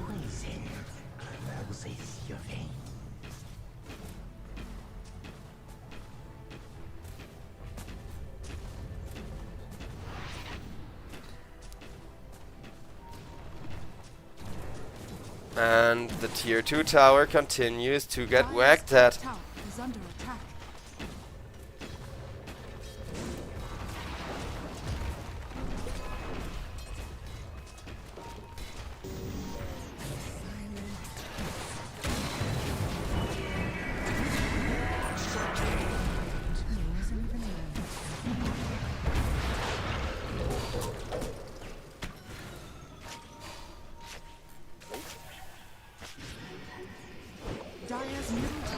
As Ringmaster able to save himself. Sharpshooter will be completely off the mark, while Niche instead just deals with Enclave. Enclave absolutely obliterated. Zip-Zap forced to suffer a similar fate. It's just the supports. The supports are expendable. But again, it's not like the Luna, it's not like the Dawnbreaker have the damage to actually win a team fight with a good initiation instead, right? Structures are fortified.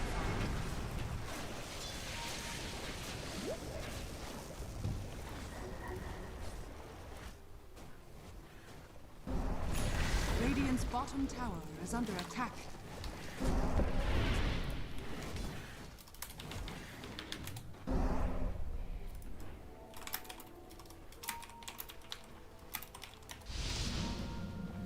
I can do a quick item checkup, because I'm definitely going to switch over to buyback status for the people on phone that are otherwise going to yell at me. But, oh, wait. Invo. He just gets jumped with the Global Underlord ultimate.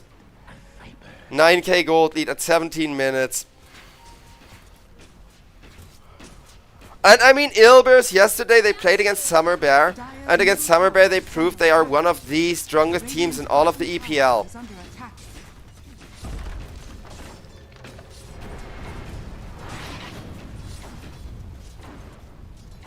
Radiant are scanning. Drow pushing out the mid tier 2 tower. Tower is under attack. Dire's middle tower has fallen.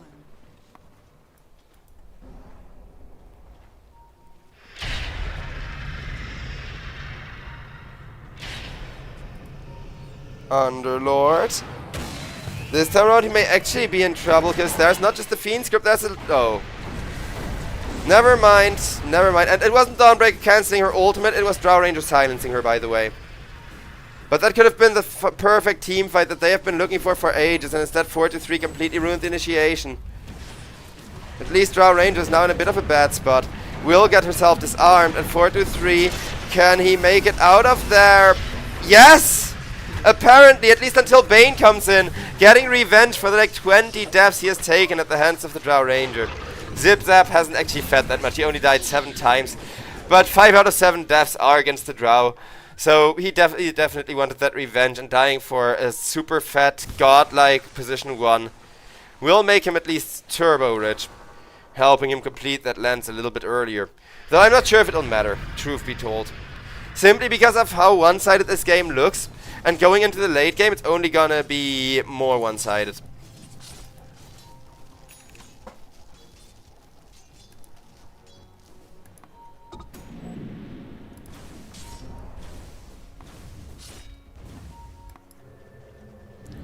Invoker teleports in towards the top lane.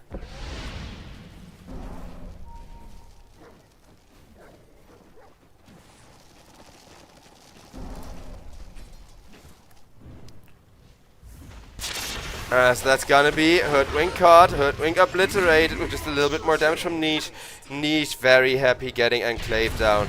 As that's Invoker executed next. And yeah, the moment that Drow Ranger is back, we're back to the exact same brutality as before. That's just kind of the issue with this draft. There's no late game win condition that they can play around. Oh? Ringmaster ultimate whiffed as the Dawnbreaker at least able to get out with her ultimate.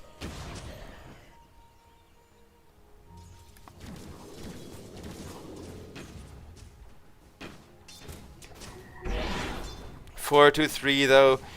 He doesn't have a care in the world, though he really should, because everybody's currently smoked up and trying to go for him. Drow Ranger, however, does get lucky with the rune, because Illusion Rune is the perfect one to have against the Luna, but this may be really bad. 4-3. Okay, he hides the real him. But... Ooh! He planned that. He 100% planned that with the hiding spot. But did he plan for the Fiend script? Yes, he did, because his Clockwork comes in, saving 4-3. 4-3 is still going to be executed for that, though. In Vision, they realize they have exactly one win condition, and that one win condition is focus the hell out of this Drow Ranger until you can actually win a team fight. And I won't say they were winning this team fight right now, but at least they did get the Drow. So if it's just a Dawnbreaker and a Hoodwink for a Drow, that's actually a 50-50 trade. A little bit less than a 50-50 if Ilbirs are going to take this Aegis immediately.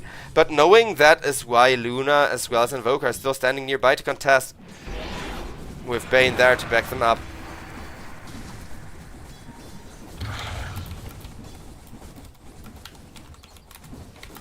Dire's middle tower is under attack.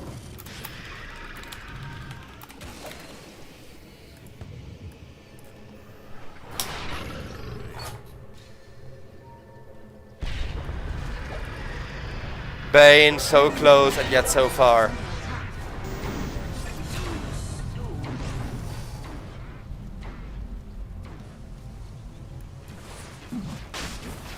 Radiant's bottom tower is under attack. Just a support kill, but the support kill is not the issue. The rate at which this Roche is going down, though, is. Because between the armor reduction from Viper's Aghanim's Shard and Drow Ranger ignoring base armor, the damage numbers themselves are just huge, and Viper with the Aegis is immediately going to use it to hunt over on the bottom lane, where he is going to be deep pushing out the creep wave.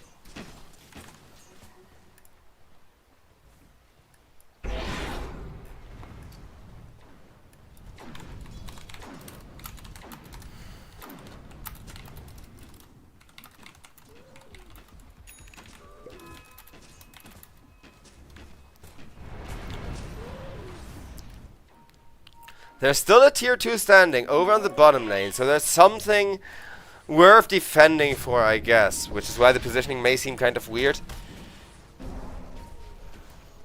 But in Vision, they kind of have a plan.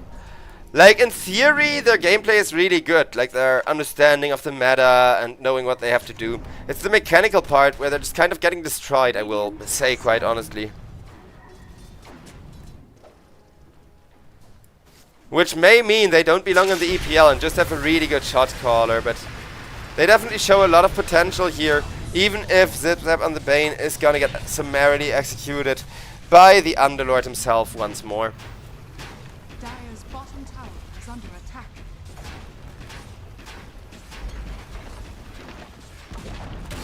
Dire's bottom tower has fallen. Bottom tier 2 dead.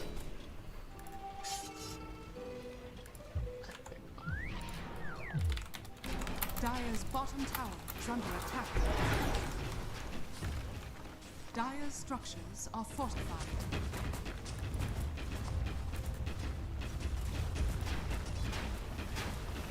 Tier 3 is being pushed in, though the backdoor protection is gonna spring up in just a moment, but that's why they're gonna focus on these range tracks to make split pushing just a little bit harder, and they may even get the Mediraxes before backdoor goes on again. As Clockwork gets a beautiful catch on the Bane Underlord. He's immediately gonna change his mind, try to finish off the Bane, and will succeed in doing so. Backdoor is back up again. The split pushing is being done on all 3 of the lanes, but that is a lane of Rax that's still gonna fall, because backdoor protection with 4 people there committing their attack damage. Yeah, about to be expected. 4-3 meanwhile will bring creeps into the Dire base once more.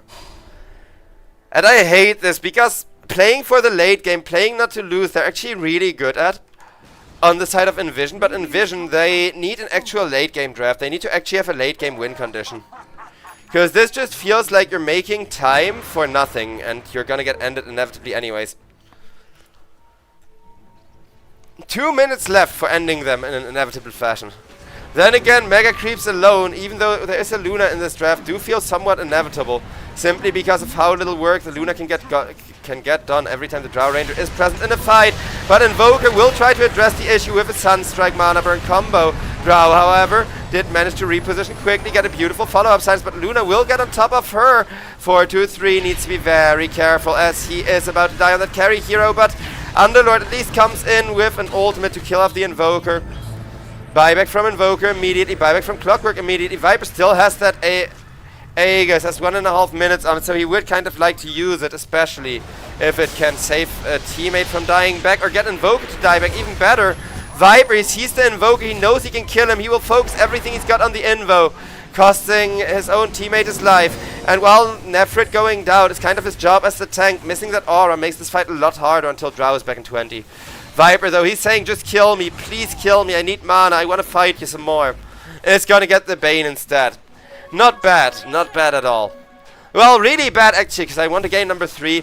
Yesterday we had both of the first series of the tournament for this season go to a 3rd game, and today the first one is looking very stumpy so far.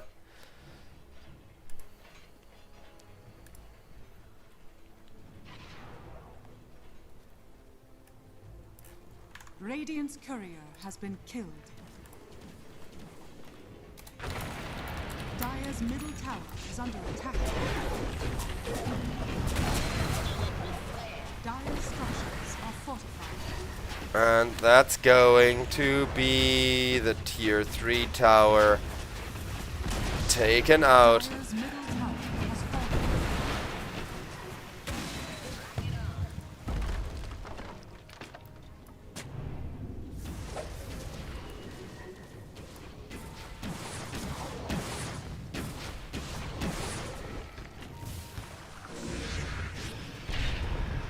Bane.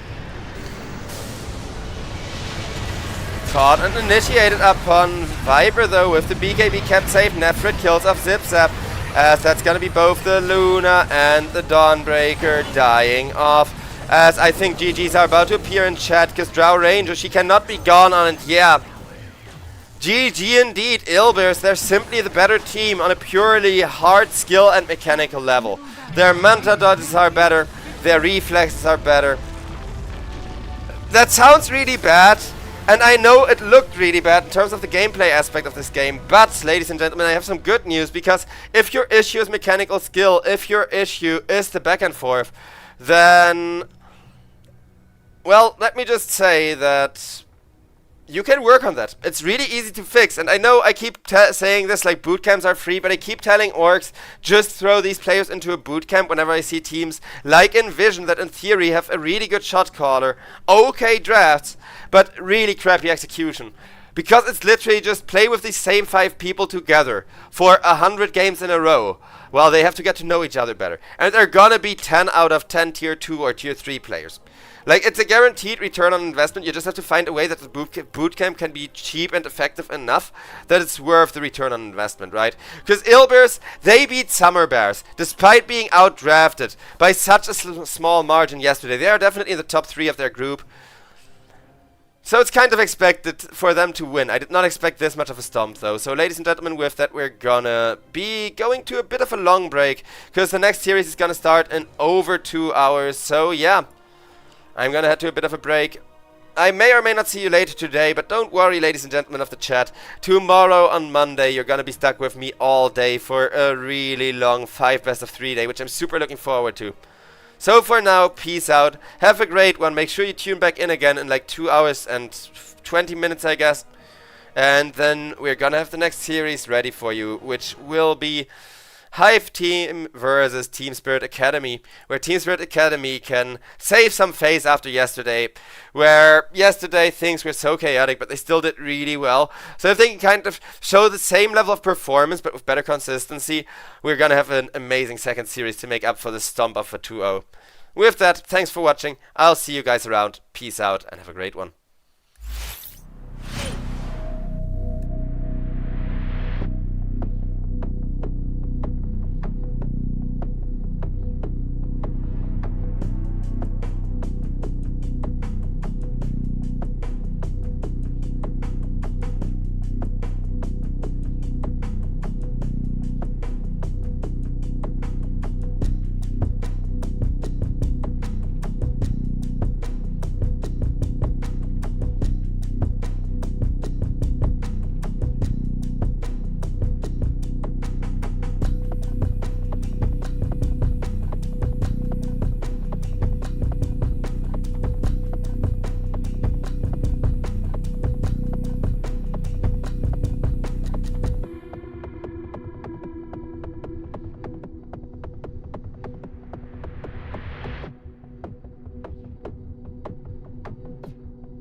Unstrung, crazy bets on me.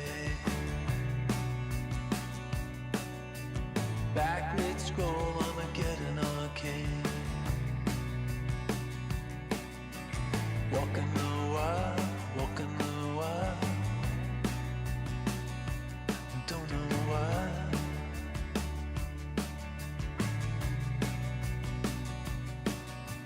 Cosplay cowgirls and numberless chats. We're feeling just fine in our running hats. Walking the wild, walking the wild. I don't know why. I don't mind the hustle and the tussle. I don't mind the grind. I don't mind pretending we don't see these signs. I don't mind the hustle and the tussle. I don't mind the grind. You and me dancing on the Gideon time. Try to unplug it, turn it back on. Try to unplug, but the feeling's gone. Walking the wild.